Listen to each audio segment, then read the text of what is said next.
जब आप अखिलेश यादव का नाम लेते हैं पत्रकार महोदय, तो यूपी के तमाम तरह की टोटियां चोरी करके, टोटी बेच करके उन्होंने अपने नाक के अंदर एक टोटी फिट किया है, और ये ऐसा टोटी है जो पानी नहीं दे रहा है। तो अखिलेश यादव उन्हीं के सुपुत्र हैं ना, जो ऐसे कहते थे कि लड़के से गलतियां हो जाती है उत्तर प्रदेश में। ऐसे थे, अंधेरा बताते हैं। अभी अगर अंधेरा था तो वो कौन सा जमाना था जब अतीक अहमद टॉर्च लेकर के बलात्कार किया करते थे, ये मुख्तार अंसारी टॉर्च लेकर के बकरी चुराया करते थे।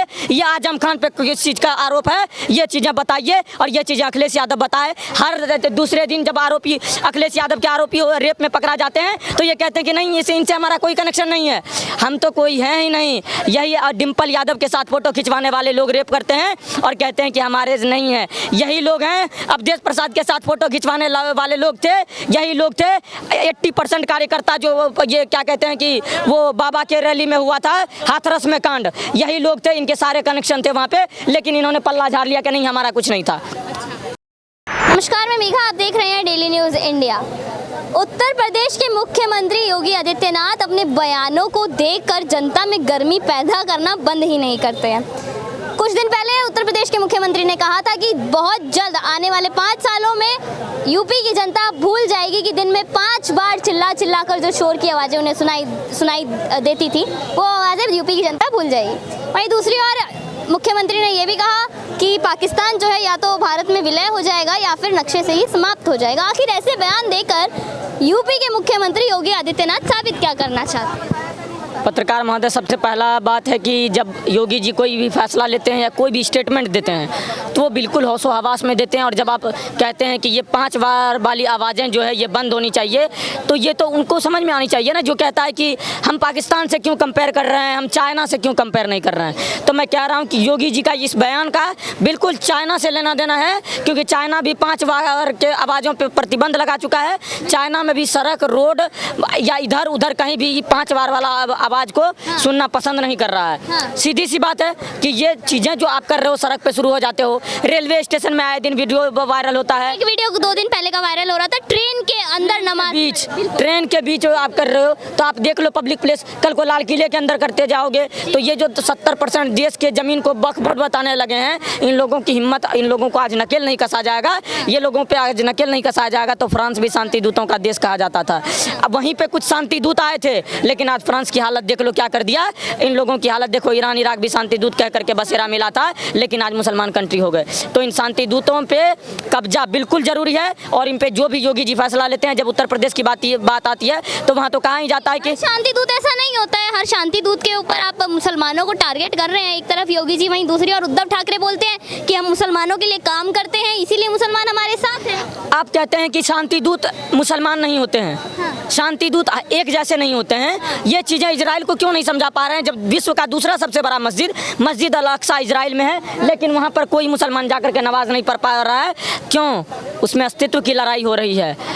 कैसे हो रहे हैं ये शांति दूत? आखिर कैसे हैं कि रोमानिया, बुल्गारिया, कंबोडिया, सारे जगह उत्तर नॉर्थ कोरिया से लेकर के चाइना तक ये मस्जिदों पर ये मस्जिदों को नष्ट किया जा रहा है। ये क्यों शांति दूत हैं? कैसे शांति दूत हैं? ये कैसे शांति दूत थे जो पाकिस्तान के अंदर माइनॉरिटी को खत्म कर दिया, अफगानिस्तान के ऊपर माइनॉरिटी को खत्म कर दिया, ये श्रीलंका में माइनॉरिटी को कगार पर है। आए दिन मंदिर तोड़े हुए, मस्जिद, ये मूर्ति तोड़ी हुई वीडियो आती है, और ये बांग्लादेश में आज माइनॉरिटी के ऊपर। उसी के लिए शायद योगी जी ने बोला है कि हिंदुओं के साथ में सदैव दोगलापन हुआ है।